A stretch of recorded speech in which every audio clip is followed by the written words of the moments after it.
Hi everyone, welcome. I'm down here in my wormery, and what I've got written on here on this little board is some information about a couple of my worm bins. They're the bins in which I'm raising European night crawlers, and they're the bins that are right out here on the bench. I've taken down some information about these two systems for discussion purposes. The bins are pretty close in age. They're only about a week apart, where the older bin, which is the one right here, is 163 days old, and the one that's right behind it, only by a week, is 156 days old. So now when I run my worm bins, I usually have a couple different phases that the bin goes through, which is initially just the composting phase, which over many weeks consists of me just adding food and bedding and keeping that whole process moving. And usually, for me it's just sort of a rule of thumb to take it to a certain point, whether it's the number of feedings or perhaps just the capacity of the container is, nearing its limit. Sometimes you're motivated into the process of driving a system to completion because you're desperate for the castings, whatever your reason may be. In my case, I've just been using 15 feedings as my rule of thumb. So over those 128, in the case of the younger bin, 140 days, over the course of that time, each of these bins was fed 15 times before we decided that it was time to put an end to the feedings and let the next phase of the bin's life cycle start, which is something I refer to as foraging, abbreviated over here in this column head. There is a follow-on finishing stage of trying to migrate the worms out of the finished casting, which neither of these systems has started into yet. At this point, we're still just monitoring the progress of the foraging. Last time we checked in here, the more mature, slightly older bin had already signs of being very far along and possibly being ready to be switched over to migration mode, whereas the younger bin was still looking like there was still a fair bit of work to be done on the remaining bits of material in the system. So I'm going to put a glove on. We're going to check on these systems, see if, possibly the older of the two systems might be ready to be switched over to migration yet. And in the case of the younger one, I'm pretty certain we're going to be able to just let that continue as is for a little while longer. So let me get in a little bit closer with the camera, and we'll get to work. It's been 8 days now since we checked in on these systems. There was a very clear distinction between which bin was which. You could tell them apart immediately. The other system seemed like it was almost all castings. Here and there within this stuff you found some large chunks of material that was not yet broken down, but it was really coming along nice. And the system was still showing some signs of having some of the little tiny thorn in my side sort of thing. Since I use a lot of leaves in my composting, I've always got to be patient, wait for all these little sticks and stems of the leaves to break down. And in a worm bin, the only stuff that gets broken down is stuff that's pretty much consistently damp. And since I don't have lids on my containers, I do my best to keep the moisture preserved within the system, either by using multiple layers of paper.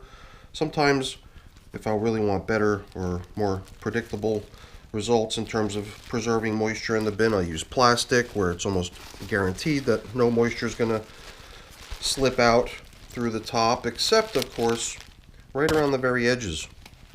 And that's where some of the material that's getting a little bit neglected can be found. A lot of this stuff that's still almost dry to a point. I mean, it's right there on the borderline, surrounded by a whole bunch of damp stuff, but still getting ventilated by the air. So me checking in on these systems is mainly because I want to make sure that this stuff, gets the attention that it needs. To just leave it out there pretty much seals its fate in terms of never getting composted. I was just looking at the coloration of this worm, wondering if it could be one of my African night crawlers. Kind of might have snuck out of its bin into this system. I don't know, are African night crawlers that fast? It's just a large worm. I've got a variety of different worms. These are the European night crawlers, which admittedly are a larger size worm. And I guess that would be just in comparison to the other types of popular composting worms like the red wigglers. The European nightcrawlers, I believe, are actually somehow pretty closely related to the red wigglers, and their appearance is similar. It's just their size is a little different, where the nightcrawler is a little bit larger. I think what we're going to do in here is kind of what we did last time, which is what I'm doing now already, which is collecting up the stuff that's been exposed to the air on the very perimeter, so that we can ensure that all this stuff that's been dry for the past 9 days, or drying for the past 9 days, gets a chance to get rehydrated and get back in the action. Stuff like this, a little stick, just doesn't seem like it's going to ever break down. And obviously not if it's on the surface. Maybe I'll just stick it in with the rest of this stuff, but it's very unlikely that that'll break down. And like we did last time, we'll just open up a hole down the middle so that we could submerge all that large chunk dry material so that it can continue getting eaten by the worms and all the other inhabitants of the bin. So when it comes to stuff breaking down, I believe it is kind of a teamwork thing. The worms do a good deal of it, and all the castings they leave behind is clear evidence of that.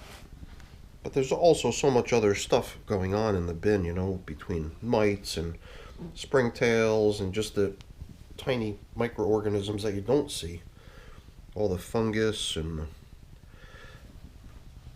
bacteria, microbes that are busy working away, breaking the material down, feeding on it basically. Oh, that was cool. Like a big chunk of the seed that was down inside the... Well, to me this is like the mango seed's husk, and the seed to me is the portion of it that's down inside the husk. I'm pretty sure that that's what counts as being the actual seed. This is just sort of an outer protective shell or layer. Although, you know, a lot of people would just consider that whole thing as it is the seed. So, alright, I've opened up a nice size gap down here. It did seem to me like I would have to create a pretty good size hole to fit all that stuff that I collected down in there. If I was to bring an end to composting in this bin today, and if I were to,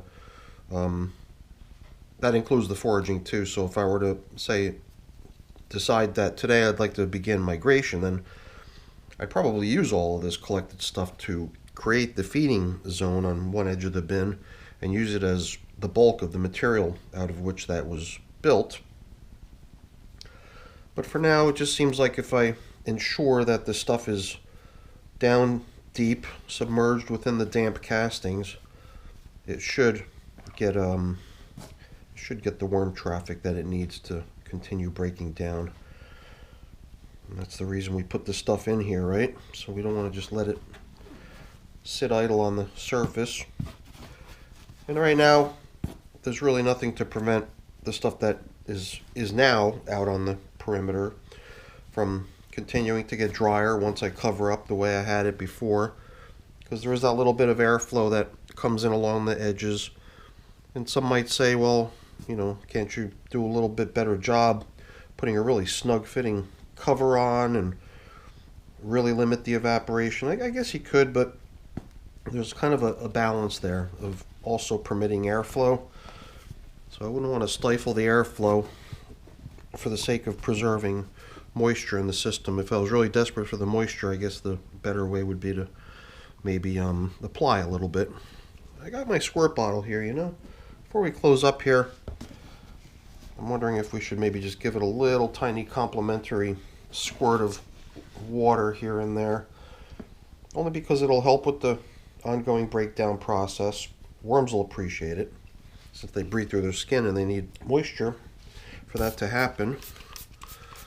So, like I do sometimes, I'll get my squirt bottle out, and it's not very often actually that you see me doing it. Get the squirt bottle out and try to help the bin out a little bit when it seems like it could benefit from a little bit of moisture. And at this point I'm not going to go crazy, but I do like the idea of maybe compensating for the dryness out on the outer edges with a little squirt down. certainly can't hurt, and I don't think it's going to result in any sort of degradation to the ongoing management of the material. It still all flows very nicely. A little bit of extra moisture I'm adding now is just going to dissipate into all the surrounding materials, and it'll all just remain nice and flaky and crumbly the way it is right here. In the past, I would see people on their videos doing what I'm doing here, is just applying moisture to what appears to be primarily finished castings, and I would think to myself, it almost seems like they're intentionally making mud and a mess for themselves later, and I think it's not really the case. I don't think the stuff gets muddy and messy. It just gets a little bit more damp, and then over time, especially if the plastic coverings are on it, the moisture gradually gets equalized, where the more damp stuff sort of gives up some of its moisture and the more dry stuff takes it on, and we end up with a pretty consistently damp material throughout. Yeah, that little stick too that I just buried there, that's never going to get composted down anytime soon. Alright, we had a little runaway here on the wall trying to get out. I don't see any other examples of anyone trying to split the scene, so hopefully we haven't triggered a kind of a reaction in the worms. These worms don't really do that, although some do. You mess with their space and they just freak out and start climbing the walls and trying to, I don't know, I guess get away from what they sense as danger or something. So the coverings here, as soon as the plastic is on, it's pretty much all the covering it needs. But the plastic that I'm using here, since it lets a lot of light in, I wouldn't want to deter the worms from coming out to the surface to hang out and work that material there, because it was daytime and there was maybe a little bit of light streaming down here into my wormery. So these layers, their main purpose anymore is really just to keep things nice, dark, and cozy for these guys, and try to promote a space where they're going to do their work. So let's go get the older of the two bins and see how that one's coming along. Yeah, for me, the management of the moisture in my systems has always kind of been a sticky subject in a way. I mean, early on, I always remember getting criticized a lot for running my systems really dry, and then I kind of maybe overreacted to that and tried to compensate, and then I ended up, I think, running my systems way too damp. So much so to the point where it stifled airflow, and I think it caused systems to go anaerobic. And that just means, you know, the oxygen supply in the system gets depleted, and anything in that system that relies on oxygen to live, you know, suddenly doesn't have what it needs anymore. Pretty dangerous for the worm bins. Things in here look pretty nice. And you know, now that I think about it, compared to how things looked 9 days ago, because I did review the video of how things in these systems looked last time we checked in on them, and that last system that we just checked in on did seem like it was still really pretty far along last time from getting to the finish line. It seemed like it had a lot of work to do to get there, and it does. I think, you know, we saw lots of leftover bits, and our mound of material that we collected and sunk down low was pretty big. Here I'm kind of doing the same thing, since this system also has a lot of dry and somewhat neglected material out on its edges, but not quite as much. At this point, this system is really getting down to the point where it's largely castings. Here and there's, you know, bits of old bedding, still needs some work to get there. I guess, you know, you could just go to that extreme and want to wait for all that stuff to go. The other option is to treat that as being beneficial to be in there, depending on where your castings are going next. I mean, having some organic matter that needs to continue breaking down within your castings is perfectly good. Especially in my case, where I'm keeping these castings around for a little while versus using them in pots and plants or anywhere else out in the garden or in the yard. I'm going to be leaving these castings to sit even after the worms have been migrated out of the material, relocated and extracted from the system. At that point, the only thing remaining in here of the worms will be their cocoons that they've left behind. And from those cocoons will come another generation of baby worms. So while there's certainly nothing wrong with using your castings right away after you've gotten the worms out of them, another option is to keep them around for a little while and sort of defer the use of the stuff until after you've had a chance to really let that last little bit of worm population sort of develop into the point where you can claim them back into your worm farm. It's interesting how they just keep going at the husk. I think the husk has a whole lot of really, even though it feels very tough and hard, I think it's a whole bunch of really fine overlapping fibers in the material that gradually become separated from each other and end up becoming really nice fine worm food. So here, we can do the same thing, kind of collect up this stuff that we've found here and put it into the material down low where it's damp and can get some more attention. We could just as easily decide that we don't want to let this process continue any further, that it's good enough, and that it's time to start luring the worms out of the material. And I mean, if the stuff was truly depleted of all food, maybe even depleted to a high degree of its moisture content, basically making it into material that the worms have no reason to want to stay in, then you could probably trip off a migration pretty readily and get really good results. But that almost seems to kind of border on being a little bit cruel to the worms in a way, don't you think? No, I don't really think so. I think that they're just doing what they do, which is getting by with what they've got. And I would say that even in those conditions, when I let things get a little bit low on food or low on moisture, I still think it's stuff that the worms are doing just fine. And I guess it does deter them, it does slow them down, but it doesn't stop them, that's for sure.